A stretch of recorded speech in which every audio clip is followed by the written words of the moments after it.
तो आज की इस वीडियो में हम आपको बताएंगे वास्तविक संख्याएं एक्सरसाइज 1.2 एनसीईआरटी। इसे बीटीबीसी का बुक जो है बहुत सारे बच्चे कहते हैं। बिहार बोर्ड का भी बच्चे या फिर किसी भी बोर्ड से है तो आपको ये मैथ बनाना चाहिए। इसी मैथ से आपको बोर्ड में जो एग्जाम होता है उसमें क्वेश्चन पूछे जाते हैं। तो सबसे पहला इसमें क्वेश्चन कर रहा है कि प्रश्न 1 है, निम्नलिखित संख्याओं को अभाज्य गुणनखंडों के गुणनफल के रूप में व्यक्त कीजिए। यानी जितने भी संख्याएं हैं उसको अभाज्य गुणनखंडों के गुणनफल के रूप में व्यक्त करना है। तो सबसे पहले हम ले लेते हैं पेन और उसके बाद आपको बताना हम शुरू कर देंगे। तो यहां से हम पेन ले लिए हैं। तो सबसे पहले कह रहा है क्वेश्चन नंबर 140।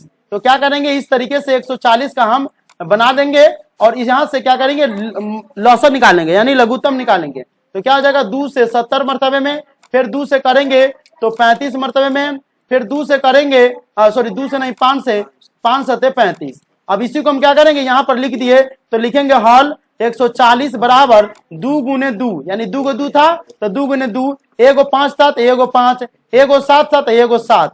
अब यहाँ पर 2 2 गो है, 2 2 गो है तो यहाँ पर 2 के स्क्वायर गुने 5 गुने 7 यानी अतः 140 बराबर 2 के स्क्वायर गुने 5 गुने 7। बस इतना लिख देंगे, आपका 2 नंबर आ जाएगा। ये क्वेश्चन जो है कई बार पूछा हुआ है, 140 वाला ही क्वेश्चन कई बार एग्जाम में बिहार बोर्ड ने या फिर बीटीसी से या कोई भी बोर्ड से हो तो क्वेश्चन पूछा हुआ है। अगला क्वेश्चन है 156। उसी तरीके से हम 156 का भी निकालेंगे। जेना एलसीएम करते हैं तो सब का अगर आप निकालेंगे तो निकल जाएगा। 2 से करेंगे 2 सते 14, 1 6 2 8 16, फिर हम करेंगे तो 2 से तो 2 तिहाई 6 और 1 8, 2 9 18, 3 से करेंगे तो क्या हो जाएगा 13 तिहाई 39। इसका मतलब है कि 2 गुने 2 गुने 3 गुने 13, 2 के पावर 2, 2 को 2 है तो 2 के पावर 2 गुने 3 गुने 13, अतः 156 बराबर 2 के स्क्वायर गुने 3 गुने 13। इसी तरीके से जितने भी क्वेश्चन इसमें का है सबको 3825 है तो हम 3 से लगाएंगे, सबसे पहले लगेगा 3 गुने 3 गुने 5 गुने 5 गुने 17। इसी तरीके से करिएगा, 2 गो 3 है, 2 गो 3, 2 गो 5 है, 2 गो 5 गुने 17। अगर आपका मन है कि नहीं हम ये नहीं लिखे, सिर्फ यही लिख करके छोड़ दे तो लिख सकते हैं। कुछ केस में कुछ टीचर नंबर दे देता है, कुछ टीचर नंबर नहीं देते हैं, तो ये लिख देंगे तो बढ़िया से नंबर दे देगा। ठीक है, 5005 है जिसके अंत में 5 होगा, वो 2 से नहीं लगेगा, वो लगेगा तो या तो 3 से लगेगा या तो 5 से लगेगा। तो पहले 5 से लगाना, ठीक है। तो 5 से लगाने के बाद यहाँ पर 7 से लगेगा और 7 से लगाने के बाद 11 से 13 से। इसको हम बना देते हैं क्योंकि बहुत बच्चा को ये नहीं बनता रहता। तो 5005 है, ये सबसे पहले 5 से लगेगा, 5 से लगेगा तो 5 गई 5 और 5 ये हो जाएगा 0 के 2 0, 5 गई 5। अब ये जिसके अंत में 1 है वो 7 से लगता है, ठीक है, या फिर 9 से लगता है। 9 9 81, 7 3 21 होता है। तो 7 से लगाएंगे तो 7 1 7, 3 0 30 हो जाएगा, 7 चौका 28, 2 1 7 3 21। अब ये 143 जो 11 मरतबे लगेगा, 11 से 13 मरतबे में, यानी कि 5 गुने 7 गुने 11 गुने 13, यही यहाँ पर लिखा गया, इसको लिख देंगे, ये हो जाएगा। उसी तरीके से 7429 है, इसका भी कैलकुलेशन उसी तरीके से करके 17 से लगाएंगे, फिर 19 से लगेगा, फिर 23 से लगेगा। क्लियर। तो ये क्वेश्चन सब तो नहीं पूछेगा, शुरू के जो है 140 वाला, 156 वाला, 3825 वाला या 5005 तक ले क्वेश्चन बिहार बोर्ड पूछे हुआ है। ये क्वेश्चन अभी तक ले नहीं पूछे हुआ है। ठीक है, बन जाएगा, समझ में आया। अगला क्वेश्चन प्रश्न 2 है, पूर्णांकों के निम्नलिखित युग्मकों के महत्तम समावर्तक एचसीएफ और लघुत्तम समावर्तक एलसीएम ज्ञात कीजिए तथा इसकी जांच कीजिए कि दो संख्याओं का गुणनफल एचसीएफ गुने एलसीएम होता है कि नहीं होता। तो देखो 26 और 91 है, तो 26 और 91 पहला क्वेश्चन ये है, हम इसको ले लेते हैं। ठीक है, तो 26 और 91 में सबसे पहले इसको सोल्यूशन करते हैं। 26 का अगर तुम एलसीएम निकालो तो क्या हो जाएगा, 2 से लगेगा 13 मरतबे में कट जाएगा, यानी 2 के पावर 1, 13 के पावर 1। तुमको मन है कि नहीं हम 2 गुने 13 सीधे लिखे तो 2 गुने 13 भी तुम लिख सकते हो। क्लियर। 91 के लगाओगे तो 7 से कट लगेगा, 13 मरतबे में, 13 से 91। दोनों में कॉमन क्या है, 13 कॉमन है, इसका मतलब जो दोनों में कॉमन रहेगा वो मौसा हो जाएगा। ठीक है, तो यहाँ पर ये लिखा है लैंग्वेज में, ठीक है, तुमको डायरेक्ट तुम लिख सकते हो, है ना, तो लैंग्वेज में लिखो 26 और 91 को उभयनिष्ठ अभाज्य गुणनखंडों का जो गुणनफल है वह 13 के पावर 1 यानी कि 13 हो गया, यानी कि दोनों का उभयनिष्ठ गुणनफल। उभयनिष्ठ गुणनफल का मतलब दोनों में जो कॉमन रहता है हम उसको उभयनिष्ठ गुणनखंड कहते हैं। ठीक है, तो दोनों में कॉमन क्या है 13, तो इसका मतलब ये एचसीएफ हो गया। अब तुमको मन है कि नहीं हम इतना सारा लैंग्वेज न लिख करके डायरेक्ट लिखे, तो तुम डायरेक्ट यहाँ पर लिख सकते हो HCF, ठीक है, बराबर में 13। डायरेक्ट तुमको मन है कि नहीं हम ये लिखे तो तुम इतना के जगह पर ये पूरा लैंग्वेज की जगह पर तुम उतना लिख सकते हो। क्लियर। अब अगला है 26 और 91 के सभी अभाज्य गुणनखंडों का गुणनफल ज्ञात करना है। गुणनफल मतलब है कि एक को छोड़ के बाकी सबको ले लेते हैं, यानी 2 गुने 7 गुने 13, 2 गुने 7 गुने 13। अब 13 का पावर है ना, तो 13 में से एगो 13 ले लेंगे, एगो को छोड़ देंगे। तो 2 गुने 7 गुने 13, इसका मतलब है कि 2 गुने 7 गुने 13 गुना कर देंगे, ये हमारा 182 एलसीएम होगा।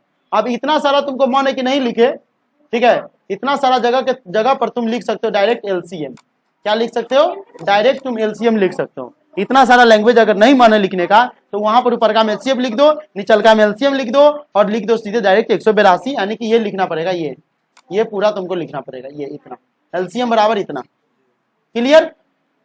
अब अतः महत्तम समावर्तक एचसीएफ 13 तथा लघुत्तम समावर्तक 182 है, तो संख्याओं का गुणनफल करेंगे, ये लिखना पड़ेगा। इसके बाद ये लिखना पड़ेगा संख्याओं का गुणनफल, तो 26 गुने 91 करेंगे, यानी कि संख्या क्या है? 26 है और 91 है, तो 26 गुने 91 गुना करने के बाद जो संख्या आएगा हमारा 2366।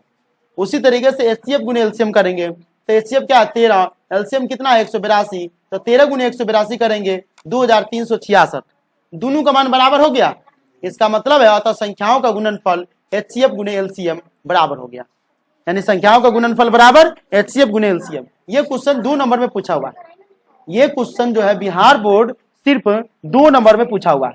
कितने नंबर में? 2 नंबर में ये क्वेश्चन जो है बिहार बोर्ड पूछे हुआ है। तो तुमको अगर इसमें कोई भी प्रॉब्लम आ रहा है तो देख लो, ठीक है, हम इसको थोड़ा साफ कर दे, ठीक है, क्योंकि कुछ बच्चा को हो सकता है कि नहीं समझ में आए, तो यहाँ से हम इसको हटा दे, ठीक है, यहाँ से बाकी सब चीज तो तुमको समझ में आ ही जाएगा, ठीक है। इतना सारा चीज है इसमें, सब दिखाइए दे रहा है, जो बताए तो उस अनुसार से अपना ले करके लिखते चला जाना है, ठीक है। चलिए अगला है 92 और 510। तो 92 का उसी तरीके से एलसीएम निकाल के 2 गुने 23 हो जाएगा, और 2 के पावर 2 गुने 23 की पावर 1 हो गया। 510 का निकालेंगे, 2 से लगाएंगे, 2 गुने 3 गुने 5 गुने 17 हो जाएगा, यानी एलसीएम निकालेंगे इस तरीके से 510 करके, और यहाँ से निकाल के कर देंगे, ठीक है। तो दोनों में यहाँ पर एगो 2 है तो 2, एगो 3 है तो एगो 3, 5 एगो तो एगो, 17 एगो तो एगो। अब दोनों में कॉमन कौन कौन है? तो इसमें 2 के पावर एगो है, इसमें 2 के पावर 2 है, इसका मतलब 2 दोनों में है, तो दोनों में से 2 कॉमन हो जाएगा। तो हम इस इतना के जगह पर डायरेक्ट क्या लिख सकते हैं? इस सब के जगह पर इतना के जगह पर डायरेक्ट लिख सकते हैं क्या? HCF, यानी HCF बराबर में डायरेक्ट हम 2 लिख सकते हैं। अब इतना मन है कि हम लैंग्वेज तो याद रहेगा नहीं, तो इतना के जगह पर डायरेक्ट लिख सकते हैं HCF बराबर 2। अगर लैंग्वेज याद रहेगा तो और बढ़िया है, ठीक है। अब उसके बाद एलसीएम निकालेंगे, तो एगो 2 उसमें से छोड़ देंगे, बाकी दोनों में के 2 को एगो छोड़ के बाकी ले लेंगे, तो क्या हो जाएगा? 2 के पावर 2 ले लेंगे, इसमें एगो 2 यहाँ पर कहीं तो आ गया, एगो छोड़ दिए। ओकरा बाद 3 के पावर 1 ले लिए, 5 की पावर 1 ले लिए, 17 के पावर 1 ले लिए, 23 की पावर 1 ले लिए, सब आ गया। और नीचा वाला 2 के पावर 1 क्या है? HCF में था, इसको एगो छोड़ दिए, ठीक है। तो एलसीएम निकल जाएगा। तो इतना के जगह पर तुमको मन है कि नहीं डायरेक्ट लिखे, तो डायरेक्ट तुम एलसीएम बराबर में ये सब तुमको इतना लिखना पड़ेगा, ठीक है। अतः महत्तम सामर्थक HCF 2 हो गया, लघुत्तम सामर्थक हो गया 23,460, ठीक है। दोनों संख्याओं का गुणनफल करेंगे, 92 गुने 510 46,920, और दोनों संख्याओं को गुना करने के बाद भी 23,460 को 2 से गुना करेंगे तो 46,920 हो जाएगा। अतः संख्याओं का गुणनफल बराबर HCF गुने एलसीएम बराबर हो गया। क्लियर? इतना समझ में आ रहा है ना? बन जाएगा। तीसरा नंबर क्वेश्चन उसी तरीके के है, बना लोगे बढ़िया से, सॉल्यूशन करके हम दे रहे हैं। और ऑनलाइन वाले बच्चे, अगर आपको कोई भी प्रॉब्लम है इस तरीके के क्वेश्चन में, तो आप नीचे कमेंट करेंगे, क्योंकि ये क्वेश्चन जो था 1 और 2 बता दिया है, तो तीसरा क्वेश्चन आप खुद से हल कर सकते हैं। चलिए तीसरा नंबर क्वेश्चन चलते हैं। अभाज्य गुणनखंड विधि द्वारा निम्नलिखित पूर्णांकों के HCF और एलसीएम ज्ञात करें, यानी अभाज्य गुणनखंड विधि द्वारा 12, 15 और 21 का। सबसे पहले 12, 15 और 21 में हमको क्या करना है? एलसीएम निकालना है। जिस तरीके से 12 का निकालते थे उस तरीके से एलसीएम निकालना है। 2 छक 12 और 2 तिहाई 6, 2 गुने 2 गुने 3, 2 गुने 2 गुने 3, 2 की पावर 2, 3 की पावर 1। फिर 15 करेंगे तो 3 5 15, 3 गुने 1 5 गुने 1। 21 का करेंगे 3 गुने 7, 3 की पावर 7 की पावर 1, ठीक है। अब कह रहा है कि HCF ज्ञात करने के लिए और एलसीएम भी ज्ञात करने के लिए। तो HCF का मतलब क्या है कि तीनों में जो कॉमन होगा वो ले लेंगे। तो तीनों में कॉमन क्या हो गया? 2 की पावर 2 है इसमें, ठीक है, लेकिन 2 की पावर 2 इसमें है नहीं है, इसका मतलब 3 इसमें भी है, 3 इसमें भी है, 3 इसमें भी है। तो ये 3 देखो इसमें भी है, 3 इसमें भी है और 3 इसमें भी है। इसका मतलब है कि हम डायरेक्ट लिख सकते हैं नीचा में कि HCF डायरेक्ट लिख सकते हैं HCF बराबर 3। ये लिखने की जरूरी नहीं है, हम ये इसलिए दे दिया कि रूल रेगुलेशन होता है, तो ना कहता है कि ज्यादा रूल रेगुलेशन मत झाड़ो, ओवर स्मार्ट मत बनो, जितना जरूरी है उतना ही पढ़ो। तो जितना जरूरी है उतना ही पढ़ो, शॉर्टकट में मारना है। HCF बराबर 3, कोई गलती नहीं करेगा। और ना तो ज्यादा रूल झाड़ना है तो पूरा लिख दो, यहाँ से जितना लैंग्वेज लिखे पूरा लिख दो। ठीक है, अगला है संख्याओं के सभी अभाज्य गुणनखंडों का गुणनफल ज्ञात करना। गुणनफल का मतलब है कि अब हम एलसीएम निकालने के लिए तुमको बताए थे कि एगो 3 को छोड़ दो बाकी सबके ले लो, तो यहाँ पर 2 की पावर 2 है कि नहीं, एगो 3 यहाँ पर आ गया और एगो 5 आ गया, एगो 7 आ गया। इसका मतलब है कि जोड़ा वाला में 2 को छोड़ता था। देखो 3 की पावर 1 है, 3 की पावर 1, 3 की पावर 1, एगो 3 तो यहाँ छोड़ दिए, एगो 3 यहाँ पर लिख दिए। इसका मतलब एगो 3 छूट रहा है, तो 3 को वाला में हम क्या करते हैं, 2 को 3 को छोड़ देते हैं। ठीक है, एगो 3 को लेते हैं, यानी 3 को 3 वाला में रहेगा। ठीक है, इसका मतलब है कि 2 की पावर 2 आ गया। ठीक है, 4 आ गया, 4 3 गुने 5 गुने 7 420, तो मौसा हो गया 3, लौसा हो गया 420 आ गया। क्लियर, इसी तरीके से इसको निकालना है। ठीक है, तो एक और हम बता देते हैं 17 वाला, 17 23 और 29, तो 17 बराबर हो जाएगा 1 गुने 17, 23 बराबर 1 गुने 23, 29 बराबर 1 गुने 29, तीनों में कॉमन कौन हो गया 1, तो एचसीएफ बराबर हो गया 1, डायरेक्ट लिख सकते हैं एचसीएफ बराबर 1। अब एलसीएम निकालना है तो तीनों में से हम क्या करेंगे, 1 को तो कोई फर्क पड़ेगा नहीं, तीनों में से गुना कर देंगे, 17 गुने 23 गुने 29 गुना कर देंगे, कितना आ गया 11,339, एचसीएफ हो गया 1 आ गया। क्लियर, एक और समझ लो, क्योंकि ये तैती है, ये बना लेना। वैसे 8 9 25 है, आराम से तीनों का कॉमन ले लोगे और तीनों में जो कॉमन लेगा वो एचसीएफ हो गया। और लसन निकालने के लिए जो 2 की पावर 3 है वो ले लेंगे, 3 की पावर 2 है वो ले लेंगे और 5 की पावर 2 है वो ले लेंगे, क्योंकि सब में कॉमन एक भी नहीं है। इनमें 2 है तो इनमें 3 है, इनमें 5 है, तो अलग अलग है, अलग अलग लेके गुना कर देंगे। ठीक है, गुना कर देंगे 1800, ये आ गया। अगला देखो चौथा नंबर क्वेश्चन, एचसीएफ 306 657 बराबर 9 दिया है, तो एलसीएम 306 और 657 का क्या होगा, यानी दोनों का अगर हम एचसीएफ कह रहा है तो 9 आ रहा है, तो दोनों का एलसीएम निकालना है। तो हल यहाँ पर लिख देंगे, हल दिया हुआ है कि एचसीएफ बराबर 306 657 बराबर 9 है, तो 306 657 का एचसीएफ हमको यहाँ पर 9 दिया हुआ है। ठीक है, क्या दिया हुआ है, 9 दिया हुआ है, इसके मतलब दिया हुआ है इतना एचसीएफ इतना इतना बराबर 9, इसका मतलब है 306 और 657 का एचसीएफ 9 हो गया। तुमको मन है कि ना डायरेक्ट लिखे हम इतना ही, 306 और 657 का एचसीएफ 9, इतना ही तुम शुरू में लिख दो, सबसे पहले लाइन में यही लिख सकते हो। ठीक है, दूसरा लाइन में क्या कर सकते हो, सूत्र लगा दो, संख्याओं का गुणनफल बराबर एचसीएफ गुने एलसीएम। ठीक है, संख्याओं का गुणनफल बराबर एचसीएफ गुने एलसीएम, तो यहाँ पर 306 गुने 657, 306 गुने 657 दूसरो संख्या हो गया बराबर कथी करा एचसीएफ गुने एलसीएम, तो एचसीएफ है 9, एलसीएम नहीं मालूम है तो एलसीएम के एलसीएम में रहने देंगे। ठीक है, अब क्या करेंगे, एलसीएम बराबर 306 गुने 657 ऊपर हो जाएगा और बाटा में क्या हो जाएगा 9। ठीक है, यानी देखो जब कर रहा है ना तो एलसीएम बराबर निकालेंगे तो क्या हो जाएगा 306 गुने 657 बटे में 9 हो गया। 9 से इसको काट दो, काटो तो 9 से कथी कटेगा, 9 से ये कट जाएगा, 9 3 27, 3 बचा यहाँ पर 27, 30 में से 27 जगह तो 3 और 6 9 चौका 36 हो गया, 34 गुने 657 कर दो।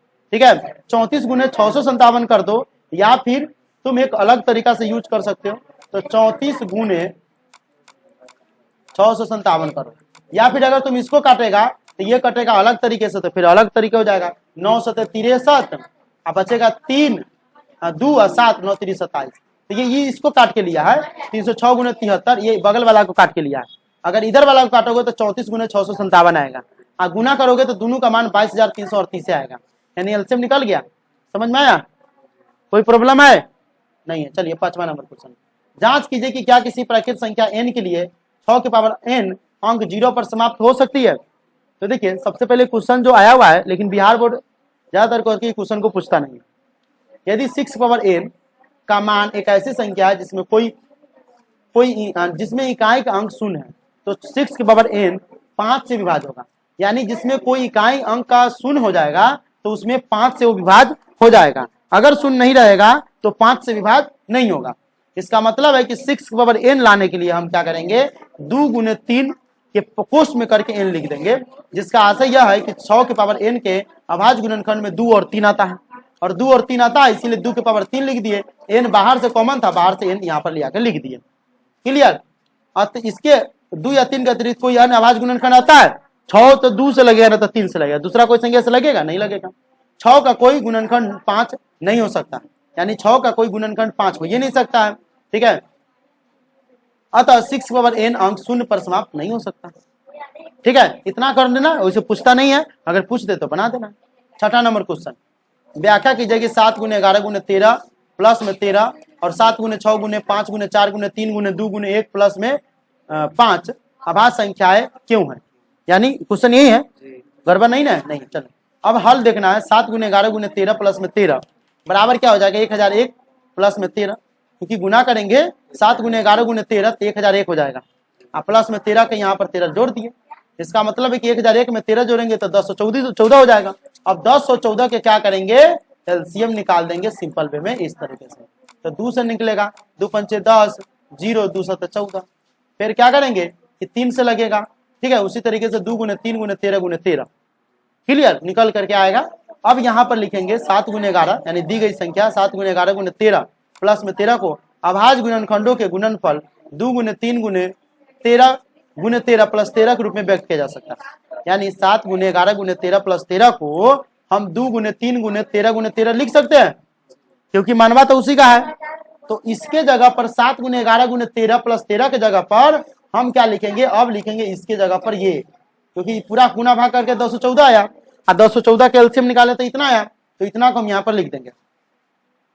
अब लिखेंगे अतः अंक गणित की आधारभूत प्रमेय के अनुसार 7 गुने 11 गुने 13 प्लस 13 एक भाज्य संख्या है, क्योंकि 1014 है, कट जाएगा, भाज्य संख्या है। इसी प्रकार 7 गुने 6 गुने 5 गुने 4 गुने 3 गुने 1 प्लस 5 यानी गुना कर देंगे, इतना के लेकर के इतना के गुना करेंगे तो 5040 और ये 5 को उसमें जोड़ देंगे तो 5045, इसका एलसीएम करेंगे तो 5 गुने 1009 आएगा, ठीक है।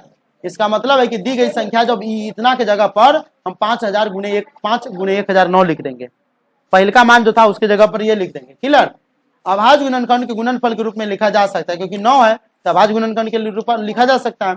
अतः संख्या है 7 गुने 6 गुने 5 गुने 4 गुने 3 गुने 1 प्लस 5 अंक गणित के आधारभूत प्रमेय से प्रमेय के अनुसार ये भी भाज्य हो जाएगा। वो भाज्य हो गया तो ये भी भाज्य हो गया। समझ लो एक बार, और क्वेश्चन को देख लो किस तरीके से बनाया गया था और इस तरीके से इसको उतार लेना है, ठीक है। अगला क्वेश्चन है 7वां, जो लास्ट क्वेश्चन है चैप्टर का। किसी खेल के मैदान के चारों ओर एक वृत्ताकार पथ है। इस मैदान का एक चक्कर लगाने में सोनिया को 18 मिनट लगता है, ठीक है, जबकि इसी मैदान के एक चक्कर लगाने में रवि को 12 मिनट लगता है। तो मान लीजिए कि दोनों एक ही स्थान पर एक ही समय पर चलना प्रारंभ करें तो दिशा में चलते हुए कितने समय के बाद पुनः प्रारंभिक स्थान पर मिलेंगे। कितने समय के बाद, मतलब कम से कम समय पूछ रहा है, अधिकतम समय नहीं पूछ रहा है, ठीक है। तो कितने समय के बाद पूछ रहा है ना, इसका मतलब है कि अलग अलग समय रहेगा। कितने समय पूछेगा, इसका मतलब है कि न्यूनतम समय पूछ रहा है, और न्यूनतम समय का मतलब हो गया लोएस्ट कॉमन फैक्टर यानी एलसीएम। और अधिकतम समय पूछेगा तो एचसीएफ, ये ना याद रहेगा। तो देखो क्वेश्चन देखने के लिए बड़का है, यह क्वेश्चन आता है एग्जाम में, ये देखने के लिए बड़का है। सीधा मन होगा तो सीधे तुम 12 18 और एगो क्वेश्चन का एगो मान का आगे दुइये को मान है, दुइये को मान के निकाल देना 12 और 18 का, सीधे एलसीएम निकाल देना सिंपल वे में। 12 के जगह पर 2 गुने 3 गुने 3 तो ये जाएगा 2 के स्क्वायर गुने 3, और 18 के जगह 2 गुने 3 गुने 3 तो 2 गुने 3 के स्क्वायर। अब दोनों में जो है हमको एलसीएम निकालना है तो क्या करेंगे, अभाज्य गुणनखंड सबसे पहले एचसीएफ निकाल लेना, एचसीएफ निकाल लेना ताकि एलसीएम निकालने में इजी रहेगा। तो एचसीएफ निकाल लेंगे, दोनों में कॉमन क्या हो जाएगा, इसमें 2 है और इसमें भी 2 है, एक उनको 2, ठीक है। लेकिन इसमें भी 11 2 है ना, 2 गुने 3 गुने 3, नहीं एक मिनट, इसमें जो है 12 2 दूना 4 3 12, 18 में 2 3 6 3 18, नहीं एक 2 होगा, इसमें 2 को 2 रख दिया, ठीक है। अभाज्य गुणनखंड जो जाएगा अधिकतम 2 के अधिकतम घात का अभाज्य गुणनखंड 1 2 होगा, और अधिकतम लेना है तो अधिकतम वाला में तो 2 को रहिए जाएगा, सॉरी 2 को 2 रहिए जाएगा, क्योंकि अधिकतम पूछ रहा है तो 2 को अधिकतम घाट वाला कौन हो जाएगा, तो 2 का अधिकतम घात ये 2 वाला हो जाएगा, और 3 का अधिकतम घात 3 वाला हो जाएगा। तो ले लिए लघुत्तम समावर्तक के लिए अधिकतम घात वाला को ले लिए और न्यूनतम घात वाला को छोड़ दिए, तो 2 को 2 इसमें ले लिए, 2 को 3 इसमें ले लिए, तो 1 को 2 ही छूट गया, 1 को 3 इसका छूट गया, दोनों में एक को कॉमन छूट गया। अब इसका गुना कर देंगे तो 2 दूना 4 और 3 3 9, 4 9 36, समझ में आया। अब हुए 36 मिनट के बाद पुनः प्रारंभिक स्थान पर मिल जाएगा। चैप्टर खत्म हो गया बढ़िया से। 1.2 यहाँ पर इंड हो गया, अब 1.3 भी है इसमें, तो 1.3 हम नेक्स्ट वीडियो में बताएंगे।